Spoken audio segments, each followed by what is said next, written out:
दी arc connect app एक व्याकुलता मुक्त जगह जहां आप जुड़ सकते हैं, शेयर कर सकते हैं और प्रार्थना कर सकते हैं।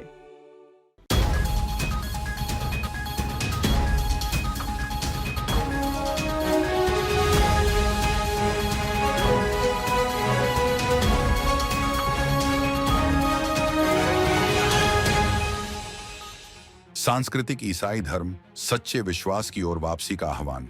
अमेरिका में सांस्कृतिक ईसाई धर्म के उदय से स्व पहचान वाले ईसाई धर्म प्रचारकों की बढ़ती प्रवृत्ति का पता चलता है, जो चर्च में शायद ही कभी जाते हैं या कभी नहीं जाते हैं। 2023 तक इनमें से 1/4 से अधिक इंजीलवादियों ने बहुत कम आध्यात्मिक भक्ति दिखाई, जो आस्था संचालित प्रतिबद्धता से सांस्कृतिक पहचान की ओर बदलाव को दर्शाता है। यह आंदोलन इंजील पहचान को आध्यात्मिक जड़ों से अलग करते हुए इसके राजनीतिक और सामाजिक प्रभाव को रेखांकित करता है। सांस्कृतिक ईसाई विनम्रता और सेवा जैसे आध्यात्मिक विषयों पर परंपरा, पारिवारिक मूल्यों और पश्चिमी विरासत को प्राथमिकता देते हैं। एलोन मस्क और जो रोगन जैसे लोग उदारवादी विचारधाराओं के विरोध में ईसाई धर्म की वकालत करते हैं। हालांकि आस्था के इस संस्करण में अक्सर मसीह केंद्रित प्रथाओं का अभाव होता है, बजाय सामाजिक परिवर्तनों के विरोध पर ध्यान केंद्रित करने के।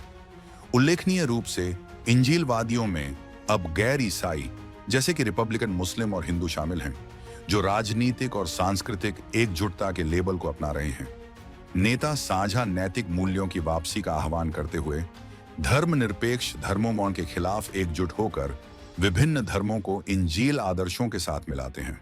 सांस्कृतिक ईसाई धर्म सामाजिक अराजकता के बीच व्यवस्था की लालसा को दर्शाता है, लेकिन मसीह के आह्वान के सार को खोने का जोखिम उठाता है। बाइबल मैथ्यू 15:8 में सतही विश्वास के बारे में चेतावनी देती है। ये लोग होठों से तो मेरा आदर करते हैं, परंतु उनके मन मुंह से दूर हैं। सच्चे पुनरुत्थान को सांस्कृतिक उदासीनता के स्थान पर व्यक्तिगत मुक्ति और मसीह केंद्रित जीवन को प्राथमिकता देनी चाहिए।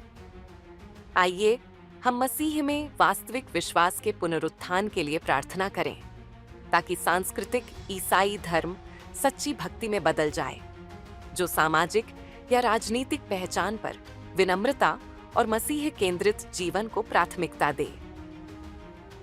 पादरी जैक ग्राहम ने प्रार्थना और एकता का आग्रह किया।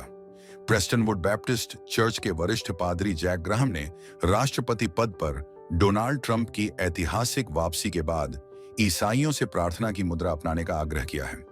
चुनाव परिणाम पर गहरी विभाजित भावनाओं के बीच ग्राहम ने अनुग्रह, विनम्रता और राष्ट्रीय एकता की आवश्यकता पर जोर दिया।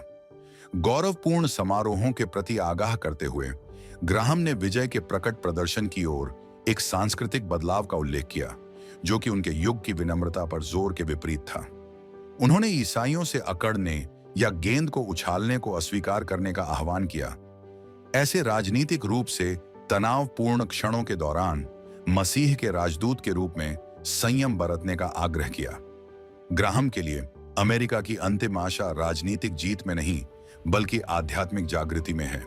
उन्होंने विश्वासियों को नेताओं के लिए प्रार्थना करने, सुसमाचार को जीने और पुनरुद्धार की तलाश करने के उनके कर्तव्य की याद दिलाई। चर्च के मिशन पर प्रकाश डालते हुए उन्होंने जोर देकर कहा कि ईसाइयों को एक खंडित राष्ट्र के बीच मसीह के प्रेम और सच्चाई को साझा करने के लिए बुलाया गया है। दशकों के मंत्रालय से प्रेरणा लेते हुए ग्राहम ने विवाह जैसे विवादास्पद सांस्कृतिक मुद्दों पर बाइबल के अधिकार की ओर इशारा किया और विश्वासियों से पवित्र शास्त्र में अपने जीवन को स्थापित करने का आग्रह किया।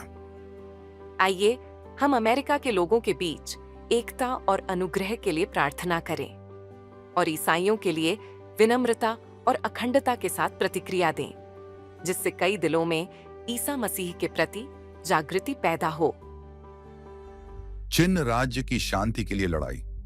म्यांमार के 2021 तख्तापलट के बाद से चीन राज्य की मुख्य रूप से ईसाई आबादी को विनाशकारी हिंसा का सामना करना पड़ा है।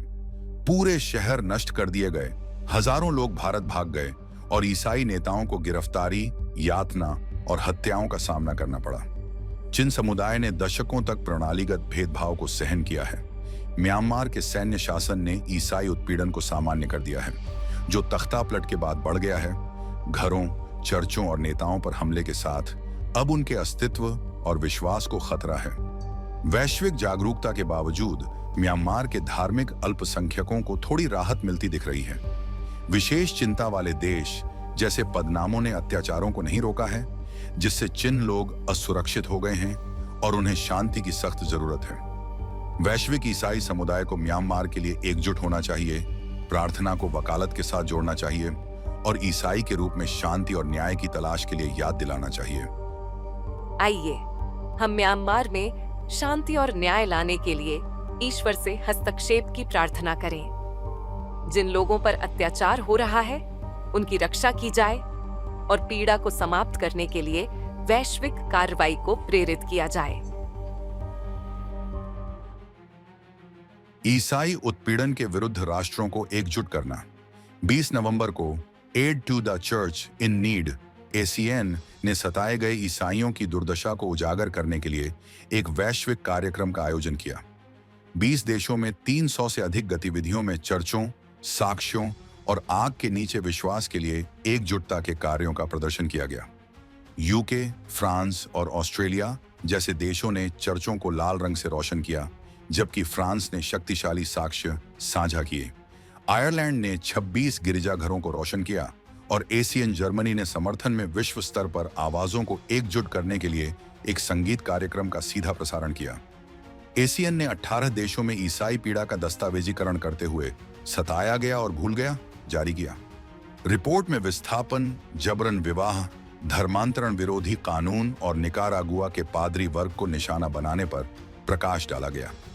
इसने बिगड़ते धार्मिक उत्पीड़न की एक स्पष्ट तस्वीर पेश की। दुनिया भर के ईसाइयों को चर्चों को लाल रंग में रोशन करने और उत्पीड़न का सामना करने वाले लोगों के लिए प्रार्थना करने, अपने विश्वास और धार्मिकता के प्रति प्रतिबद्धता के लिए कष्ट सहने वाले विश्वासियों के साथ एकजुटता से खड़े होने के लिए प्रोत्साहित किया गया। आइए हम दुनिया भर में सताए गए ईसाइयों के लिए शक्ति, सुरक्षा और शांति के लिए प्रार्थना करें।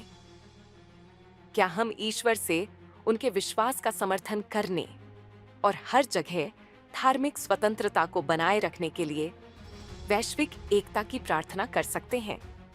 हम इसे रे ऑफ होप क्यों कहते हैं? क्योंकि हमारा मानना है कि प्रार्थना इस अंधेरी दुनिया में आशा की किरण है।